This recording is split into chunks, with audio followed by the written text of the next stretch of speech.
papa. Et puis j'ai eu aussi beaucoup de fois le temps de parler de discuter avec les pasteurs Jonathan et Songo. Très souvent j'étais à Toronto, c'était pour des invitations pour prêcher la parole. Et aussi, j'avais eu aussi mon temps, j'avais des retraites personnelles à Toronto. La fois dernière, j'étais là pour 2 semaines de retraite dans une forêt. Et j'ai béni Dieu pour aujourd'hui, de ma présence. Et j'ai béni le Seigneur pour tous ces gens-là qui m'ont soutenu pendant que j'ai traversé des moments difficiles. Amen. Alléluia. Amen. Amen. Amen. Amen. Furaha ipo. Ipo. Furaha ipo. Ipo. Est-ce qu'il y a la joie? Est-ce qu'il y a la joie? Amen. Est-ce qu'il y a la joie? Alléluia. Amen. Amen. Amen. Que furaha ipo. Est-ce qu'il y a la joie? Ninafurahi. Moi j'ai la joie. Amen. Amen. Je una furaha? Amen. Est-ce que tu as la joie? Mama Romane una furaha? Maman Romane, est-ce que tu es contente? Mimi napenda kusikia milolo ya mwanamke. Est-ce que muko furaha hapa? Bwana Yesu asifiwe. Amen. Amen. Ninafurahi kuwaona. J'ai la joie de vous voir. Labda tu milionana. Peut-être qu'on ne sera pas vu aujourd'hui. Ninapenda mbele ya yote ya kwanza yote. Et avant toute chose, j'aimerais kukaribisha mtumishi wa Mungu Evangeliste Jacques. J'aimerais recevoir le serviteur de Dieu, évangéliste Jacques. En tout cas, est-ce que nous avons pas nani milolo Mungu? Est-ce que vous pouvez crier? Est-ce que nous avons pas milolo s'il vous plaît? Nous avons des cris de joie dans l'église.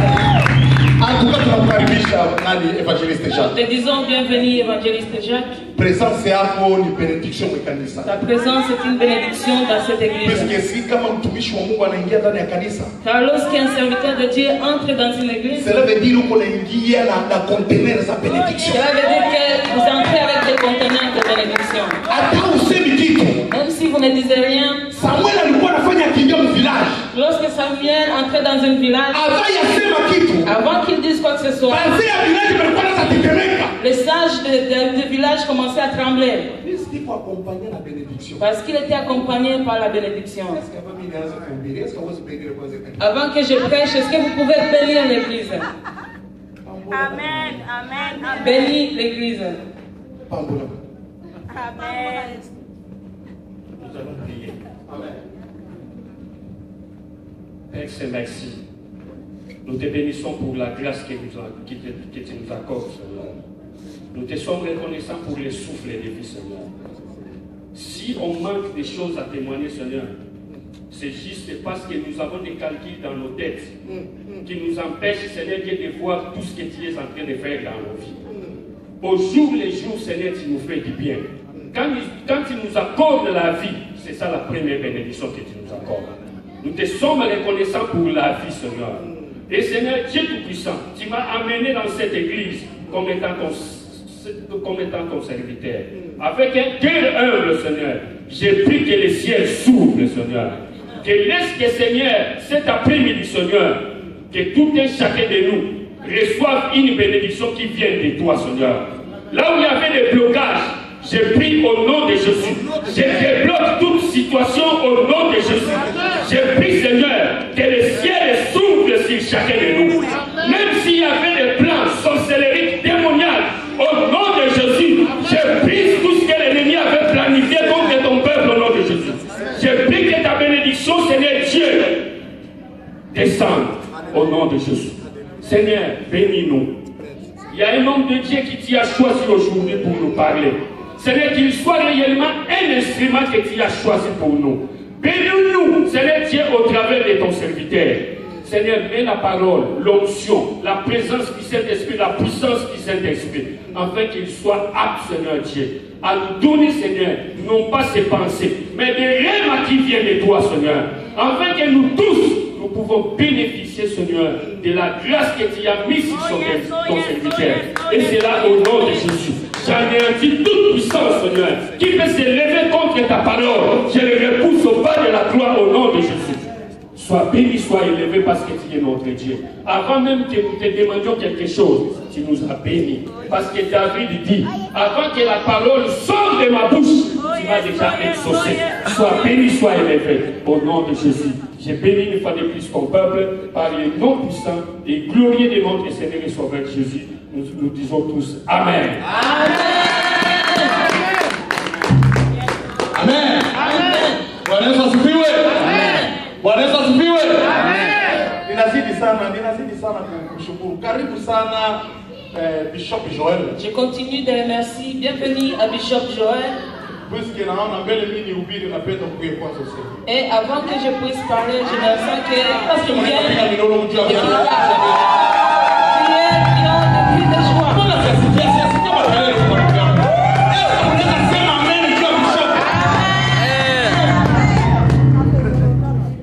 Bwana Yesu asifiwe. Amen. Ninawapenda. Je vous aime. Est-ce que ninyi mnanipenda? Amen. Haleluya. Amen. Ninayo furaha kuona siku ya leo. J'ai la joie de vous voir aujourd'hui. Amen. Amen. Unajua kama ninapenda nikaribishe mama mmoja hapa. Vous savez, j'aimerais recevoir une maman parmi nous Mwenye alipotea siku mingi mwa kanisa. qui était partie pendant longtemps de cette église. Je mnaweza kumtambua ni nani? Est-ce que vous savez c'est qui? Huyu mama amejipoteza zaidi. Cette maman est partie pendant longtemps. Ni mama ambaye anayepatikana mkono wa kushoto. Et c'est une maman qui est à ma gauche. Est-ce que mnaweza kujua mama mwenye mkono wangu wa kushoto? Nani alikuwa hapa? Est-ce que mnaweza kukaribisha kanisa? Est-ce que mnaweza kukaribisha watu wasali? Na iko karibuni miezi ngapi mtamanezi ngapi? Miezi mbili. Huyu semena iko pamoja na sie. Na mnasahau? Amen. Ninapenda niseme hivi leo. J'aimerais vous dire ceci. Huwa tunasahau. Nous oublions. Amen. Tunasahau watu. Nous oublions les gens. Na tunaona wenye wako nani karibu yetu. Et nous nous souvenons de ceux qui sont là. Kichwa cha maneno yangu cha leo Le titre de mon message ni aujourd'hui, kusema tunamsahau Daudi. c'est de dire nous oublions David. Bwana Yesu asifiwe. Bwana Yesu asifiwe. Tunamsahau Daudi. Nous oublions David. Basi tufungule Biblia zetu Et nous allons ouvrir nos Bibles katika Samueli wa kwanza dans 1 Samuel. sura 16 1 hadi 7. 1 Samuel 16. 1 jusqu'à 7. Est-ce que watu tuko na Biblia huko? Ndio. Est-ce que mnaweza onyesha Biblia juu? Est-ce Samuel. que vous avez vos Bibles? Donc 1 Samuel. Est-ce que baadhi yake wanaweza saidia watoto wetu kwa kupata Samuel puisque naona biko wanatafuta kwenye wanaweza pata Samuel. Ni après Joshua utaingia kwa Samuel. Uangalie Samuel wa kwanza. Samuel wa kwanza Chapitre 16, verset 1 jusqu'à 7. Amen. Tusome Samueli wa kwanza 16 1 hadi 7. Nasoma katika jina la Yesu lenye uwezo. Amen. Bwana akamwambia Samueli, hata lini utamlilia Sauli ikiwa mimi nimekataa asiwamiliki Israeli? Ijaze pembe ya mafuta uende, nami nitakupeleka kwa Yese Bethlehemu, maana nimejipatia mfalme katika wanao. Samueli akasema, naweza kwenda? Sauli akipata habari ataniua. Basi Bwana akasema, chukua ndama pamoja nako, ukaseme, nimekuja ili kumtolea Bwana dhabihu. Ukamwite Yesu aje kwenye dhabihu, nami nitakuonyesha utakaolitenda. Nawe utamtia mafuta yule nitakayemtaja kwako. Samueli akafanya hayo alivyosema Bwana, akaenda Bethlehemu wakaja wazee wa mji kumlaki wakitetemeka, nao wakasema, je, umekuja kwa amani? Naye akasema, naam, kwa amani nimekuja kumtolea Bwana dhabihu. Jitakaseni, njooni pamoja nami kwenye dhabihu. Akawatakasa. Yese na wanaye wakaita kwenye dhabihu. Ikawa walipokuja, alimtazama Eliabu, akasema, yamkini Masihi, lakini yamkini Masihi wa Bwana yupo hapa mbele zangu. Lakini Bwana akamwambia Samueli,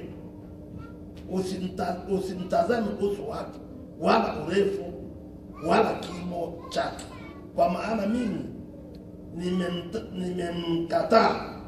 Bwana angalie kama wanadamu wanavyoangalia, maana wanadamu waitazama sura ya nje, bali Bwana aitazama moyo. Amen. Amen.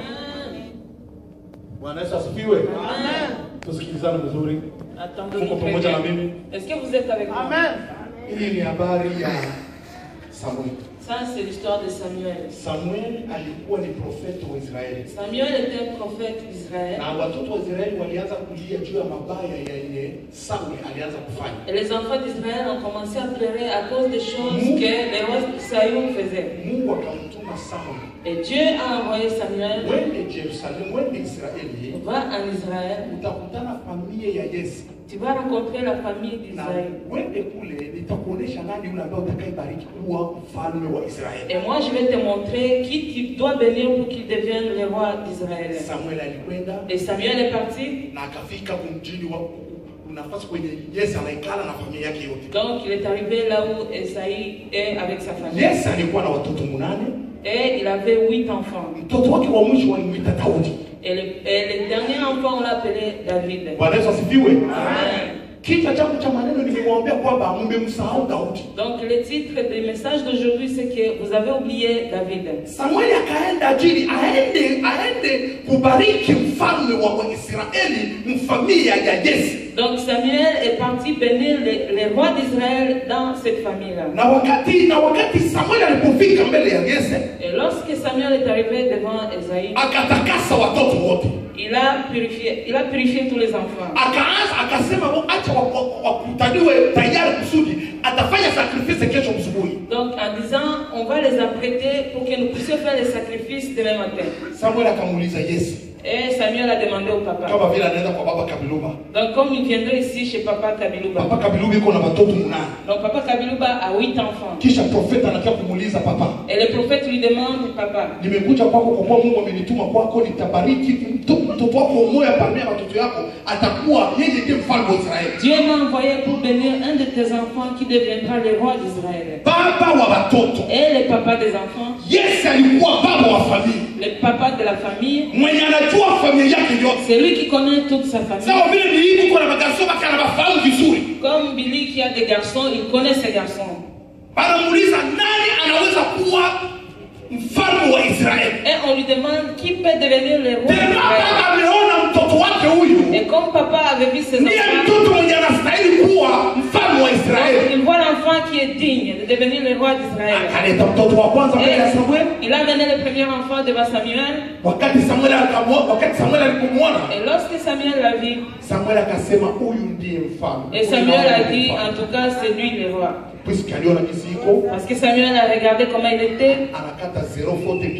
Il avait 0 faute. Il était bien habillé. Il avait mis des petits parfums. Et le papa a dit c'est lui qui l'a présenté. Et il l'a présenté devant Samuel. Et Samuel était un prophète, mais lui aussi il a les yeux fermés. Et les yeux spirituels et il a regardé avec ses yeux. Et il a dit c'est lui qui est dit. Mais Dieu qui est aux cieux, Dieu les a dit ce n'est pas lui. unadetermine ke huyu ndiye mwenyewe. Et Dieu lui a dit, toi tu regardes l'apparence charnelle et tu dis c'est lui. Lakini Mungu akamwambia Et Samuel, Dieu lui a dit, Samuel, mimi ninatizama ndani. moi je regarde à l'intérieur. Ninatizama ndani. Je vois ce qu'il y a à l'intérieur. Wakaanza kupresente watoto. Et on a commencé à présenter les enfants. Mungu akapana kata. Et le défilé, Dieu refusait. On a présenté d'autres. Mungu akakata. Et Dieu refusait. Watoto 7 enfants. wa Yesu walikuwa presente mbele ya Samuel. 7 enfants qui ont été présentés devant Samuel. Mungu alikata. Et Dieu a dit non. Bwana Yesu atuhurumie. Amen. Ninapenda kuambia kanisa la Bwana. Je vous dis ceci, l'église de Dieu. Tunakuwa mara tunaangalia watu kiinje. Parfois nous regardons les gens, l'apparence des gens. Tunafika na conclure. Et nous concluons là-bas. Huyu ndio anastahili. Et nous disons, ah lui il est digne. Si wakati mnaangalia watu nje. Et lorsque vous regardez l'apparence. Mnaanza donner directement ma conclusion. Et vous prenez des conclusions. Huyu astahili. Lui n'est pas digne. Huyu hawezi kuwa mtu wa Mungu. Lui ne peut pas être enfant de Huyu Dieu. anafanya nini? Lui ne peut rien faire. Wanapanda kunywa pombe. Lui il boit de la hawezi kuwa mtu wa Mungu. Lui ne peut pas être. Lakini ninakuambia leo. Mais je vous dis aujourd'hui. Tunasahau Daudi. Nous oublions David. Yes, amesahau Daudi. Yes a oublié son enfant. Soma 11. Soma 11 pale. Si nous continuons au verset 11. 11. Sura 16 mstari wa 11. Donc chapitre 16 verset 11. Kisha Samueli akamwambia Yesu, watoto wako wote wako hapa? Naye akasema, amesalia mdogo wao. Na tazama anawachunga kondoo. Basi Samueli akamwambia Yesu, tuma watu wamlete, kwa sababu hatutaketi hata atakapokuja huko. Bwana asifiwe. Amen. Wakati Samuel anamuuliza ndiye wote hawa? Et Samuel a demandé ndiye wote hawa ni wanapaswa kuwa napaswa kupresenter mbele za Mungu? Est-ce que ce sont seulement ça tes enfants? Baba mzazi. Et les papas de alikuwa na sarau Daudi. Lui il néglige. Aliona sekete mwenye ana maana. Il a vu que David ni mwenye anachunga mbuzi kule. Qui lui gardait des ananuka harufu ya nyama. Puis ouais, il avait de mauvaises odeurs là-bas. Alikuwa disqualifié mfamilia yake. Il a été disqualifié dans sa famille. Hakukuwa anajulikana kama ni nani. Il n'était pas connu qui il était. Lakini Samuel alisema. Mais Samuel a dit, allez le chercher. Nous ne mangerons pas, nous n'allons pas nous asseoir avant qu'il soit ici. Amen.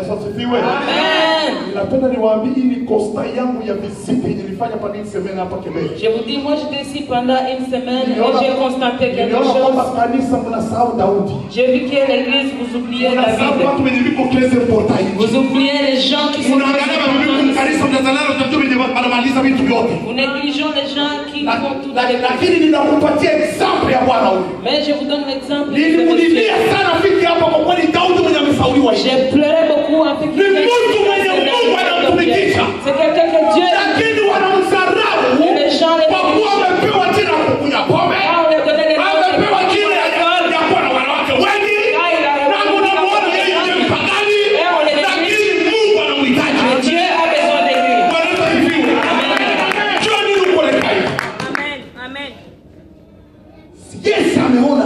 Yes, a regardé. Et il a dit, ce sont mes beaux enfants. Mes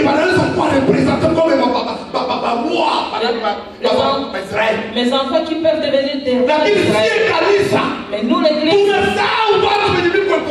nous oublions les gens très importants dehors. Nous les oublions les gens qui sont importants. Car nous leur donnons des noms. Nous leur donnons des noms. Pasteur Kabilouba. Nous n'avons pas besoin que tu ailles prêcher parmi les chrétiens. Allons prêcher parmi les païens. Les païens. Les païens que nous disons que Dieu ne connaît pas. C'est que nous oublions. Nous les avons oubliés dans nos vies. Amen.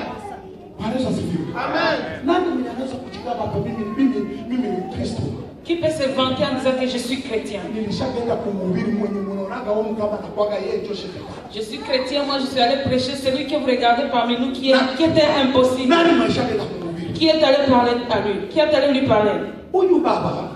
Ce papa Il m'a inspiré. Je vais vous dire un mot. Il est venu un jour chez Diacre Songo et il a parlé avec moi. Avant qu'il parte, et je lui ai dit, est-ce que vous pouvez venir à l'église? Est-ce que vous savez ce qu'il a répondu?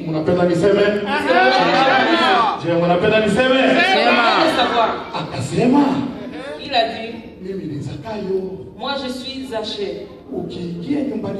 Si vous entrez chez moi, je vais proclamer que le Seigneur. Amen. Si vous ne comprenez pas la Bible, vous allez lui entendre parler des achats, vous allez penser que c'est normal. Mais c'était une invitation spirituelle. Et il a appelé en disant, il a dit, pasteur, viens chez moi et moi je viens. Mais il a dit, comme Zaché a dit, j'étais un voleur, je volais car Zaché était trésor. J'ai volé des gens, j'ai fait beaucoup de choses qui sont mauvaises. Mais j'accepte. Et il m'a dit, moi, pasteur, je bois de l'alcool. Moi, je suis passé par la polygamie.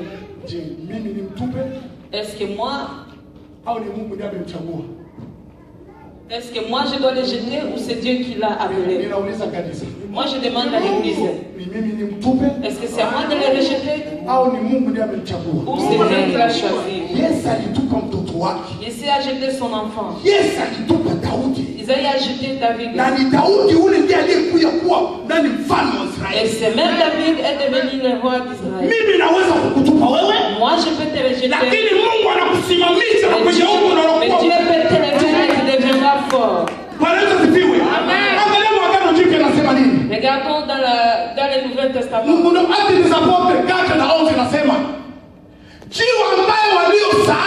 Et dans les actes, on nous dit la pierre qui a été rejetée. C'est cette même pierre qui est devenue la pierre en et cette pierre, c'est Jésus-Christ. Ils ont oublié Jésus. Ils ont vu qu'il n'était pas important. Il est né à Bethléem. C'était vraiment un millier dans les villages. Quoi. Donc c'est un endroit qu'on négligeait. Regardons, quelqu'un qui est né à Bethléem dans un millier négligé là-bas. Et si tu étais né au moins à Bethléem, au moins tu aurais pu être né dans un hôtel qui est. Au lieu d'être né dans un hôtel, il est allé naître dans une ferme à côté des vaches. Donc le terrier est très négligé là-bas. Il était quelqu'un qu'on négligeait beaucoup. Mais cette même personne, c'est Jésus-là. Pour rentrer dans le ciel, il faut passer par l'Église de Dieu. Je vous dis ceci. Nous oublions David. Nous oublions les gens dehors. Regardons à l'intérieur de toi-même. Il y a beaucoup de choses que vous pensez que vous représentez devant Dieu, mais il n'y en a pas. Je te dis pour ta vie. Tu oublies ta vie et tu oublies David dans ta vie. Tu penses que tu es rempli. Tu penses que tu chantes bien. Tu penses que crier fort dans l'église, c'est ça qui réjouit le Seigneur, mais ce n'est pas ça. Il y a des choses que tu oublies dans ta vie. Une chose que tu oublies alors que c'est cela que Dieu veut que tu fasses. Il y a des choses que tu devrais faire, que tu as négligé, et c'est ça que Dieu voudrait que tu fasses. Dis à ton voisin, tu as oublié David. Si ton voisin de droite ne comprend pas, il faut tourner à gauche et tu lui dis, tu as oublié David. Tu as oublié David dans ta vie. Écoutez, enfant de Dieu. Vous oubliez David. Ça veut dire que cette église C'est à nous de prendre la décision d'être debout, de parler de l'évangile. Appelons les gens que vous négligez. Ce sont ces gens-là qui deviendront importants dans l'église. Les gens que vous voyez qui ne sont pas importants, ce sont ces gens-là qui sont très importants. Je vais vous donner un exemple.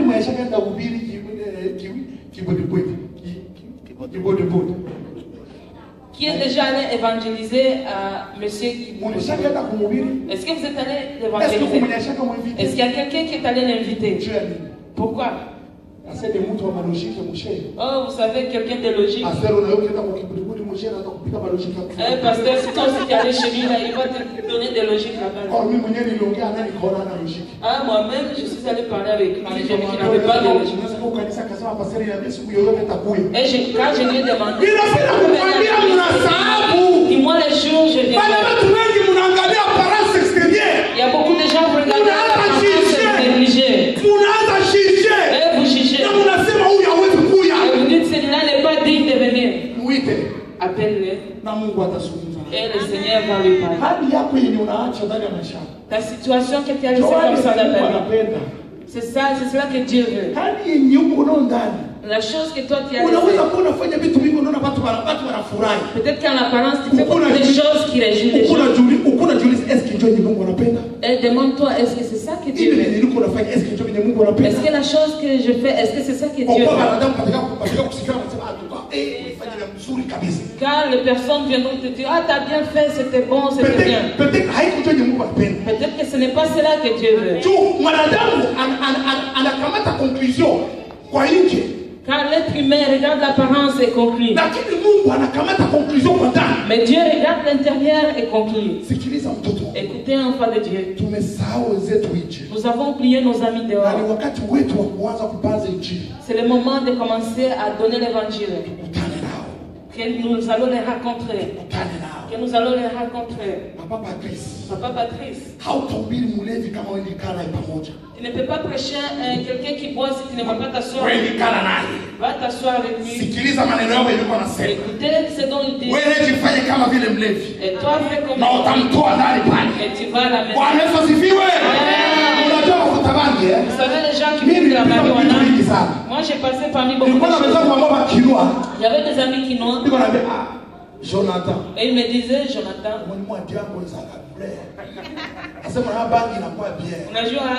Vous savez, le marijuana c'est bon.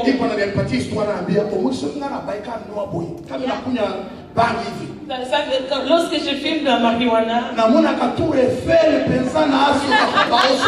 vois le tour Eiffel. Donc il faut que tu sois là. Il faut que tu écoutes sa pensée. Et lorsqu'il dit cela, et toi aussi dis ceci. Et je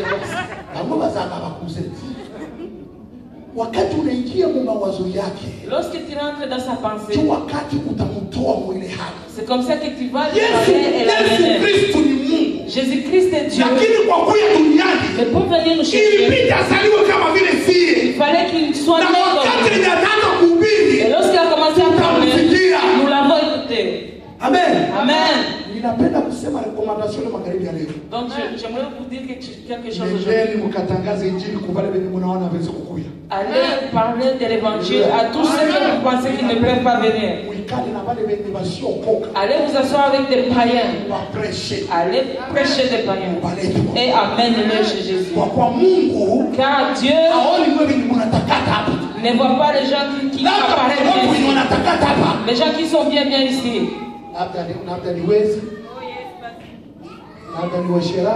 Peut-être que les gens qui sont bien ici, peut-être qu'ils sont sorciers, peut-être qu'ils sont prostituées.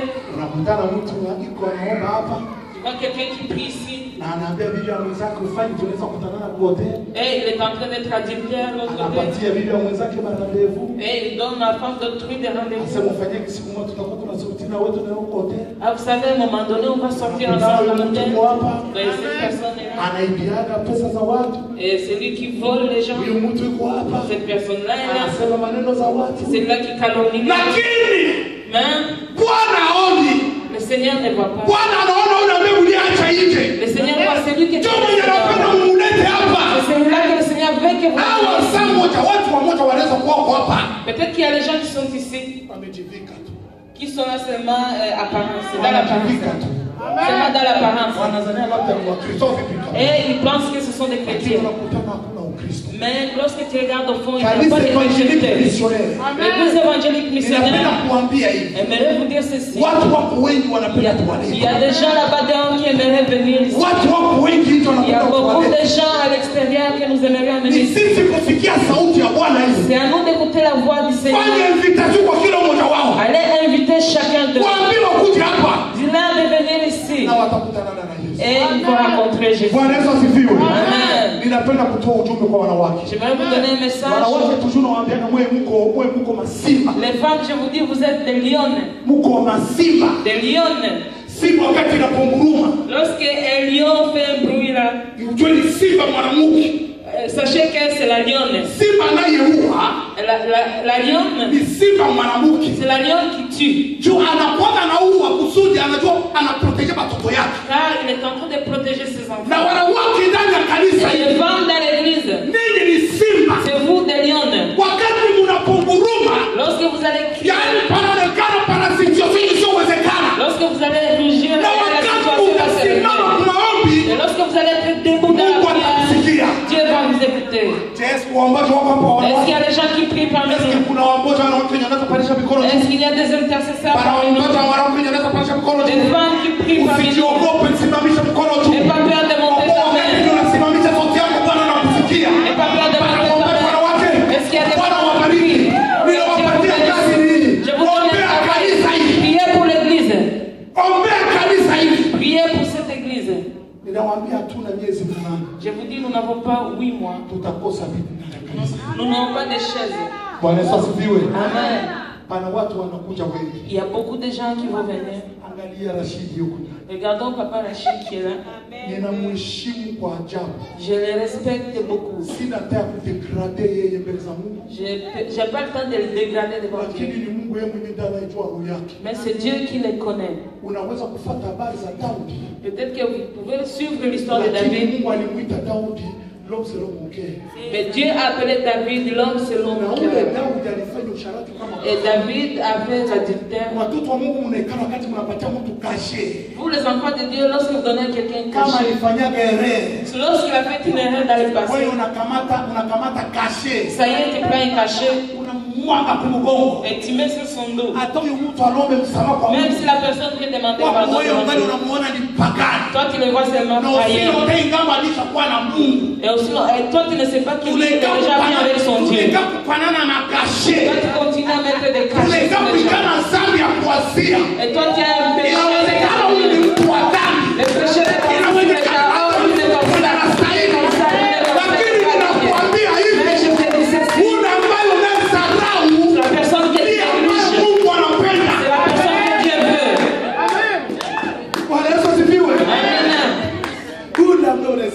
la personne que tu négliges.